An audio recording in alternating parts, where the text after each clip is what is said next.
Several years ago, I lost credibility with my siblings for recommending movies. I was raving at the time of a movie called Big Fish. I was taken by it. Basically, tells the story of a man who has been estranged from his father. He now has his own wife and children, but he gets word that his father's dying, and so he returns to be with him. His father's always been one of these larger-than-life kind of people. People are drawn to him. He has a magnetism, sort of, but his son can never delineate fact from fiction. He's always trying to figure out, but who are you and what really happened? And his father usually just tells one more extraordinary story, Now you could look at this as like the contrast between an artist and an engineer in a family relationship. But there's something more going on. And I loved the movie because it very humanly, tenderly allows you to see acceptance and reconciliation. I think my siblings didn't like the movie. Can't speak for them, but because you get to the end of it and you're still left in this place of but what was actually true about his life? What was he making up and what was factual? And they're not here this morning, but they have a point. They have a point. You see, the resurrection of Jesus from the dead is the be-all, end-all of the Christian faith. If it is not a fact that is verifiable in history, a truth, then Deacon John and I should go home and get honest jobs, and you should leave this church. St. Paul will say, if Jesus is not risen from the dead, our faith is in vain. The sum total of Christianity is a sham. But if he did rise from the dead, then Christianity is the truest revelation of who God is in his plan for our lives, and he needs to be the very center of our lives. There's really no third option. And I suppose as much as this day brings us joy, there's a certain uneasiness because all of us in different ways can live as if it's true and live as if it's fiction. Symbol. It's a good story, isn't it? Someone has once said the most dangerous thing of living in a post-Christian country is that you think you've actually experienced it and lived it, and so when you walk away from it, you think, well, I've tried it and tested it, and it's been found wanting.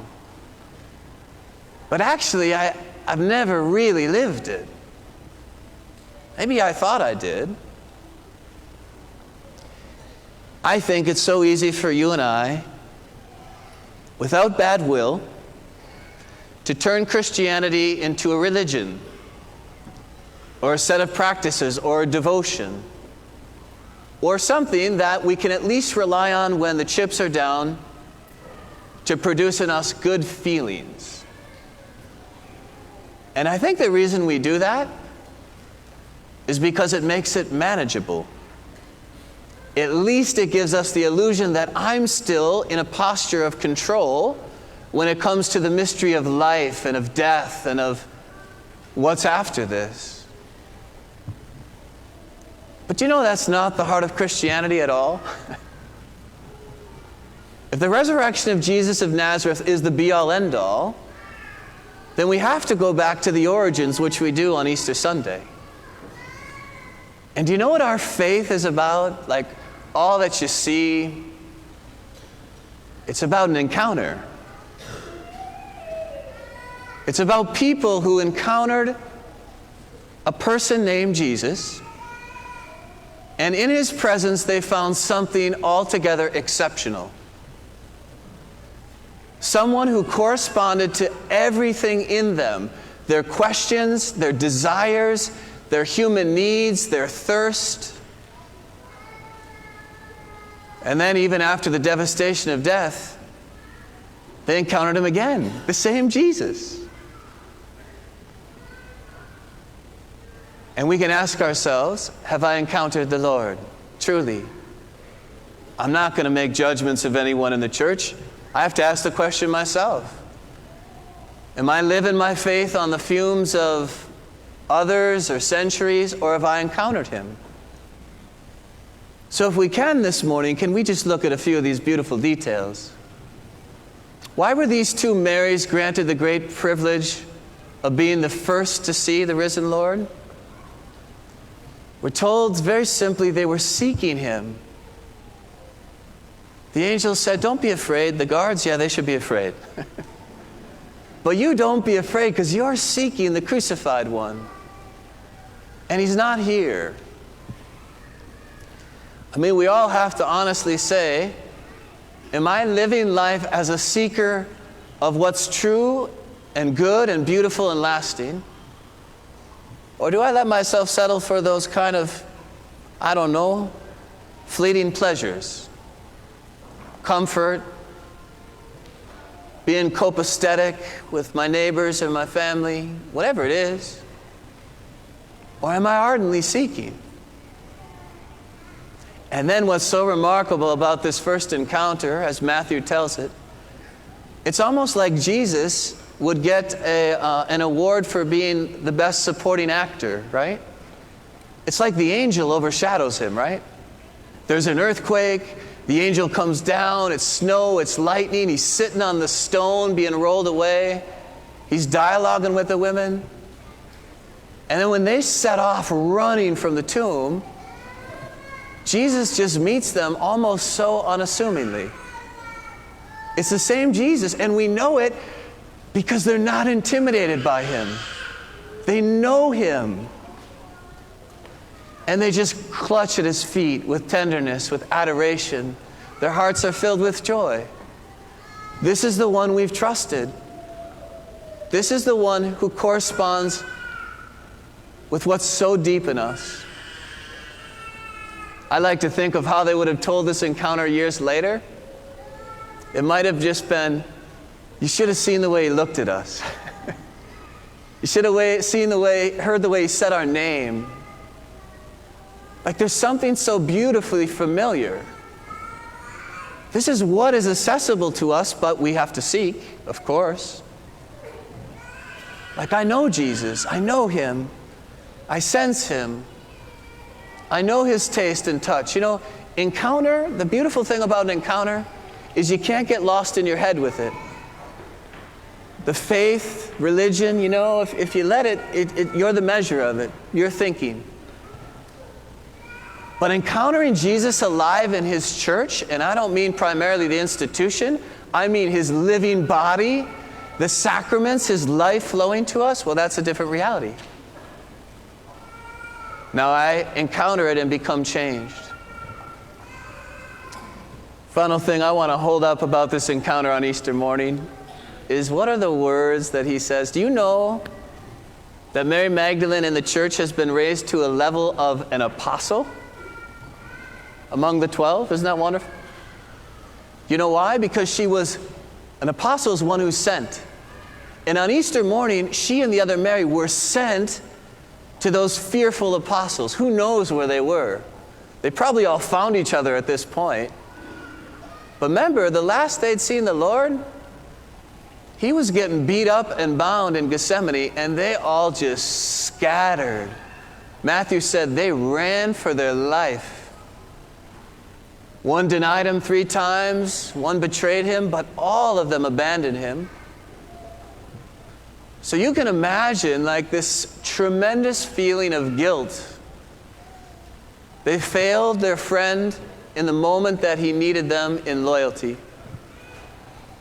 And notice what Jesus says. It's so beautiful. He says, "Go and tell my brothers to go to Galilee and I'll meet him there. You know what I like to hear Peter saying? Like, what did he say? Did he call us brothers? You mean it's okay? We don't need to be afraid of seeing Jesus? Like he actually doesn't want the guilt to be in the way? I think so many of us, I think we're just afraid to deal with our guilt. And then it comes out in weird ways. We either get fascinated by scandal in our world or the guilt of other people. We start comparing ourselves. We just live with the burden of unforgiveness. Our unforgiveness of others, our unforgiveness of ourselves, the things we hold against ourselves. And notice it's the first thing the risen Jesus wants to deal with. You go tell my brothers, I'll meet them in Galilee. And you know what's so hopeful about Galilee?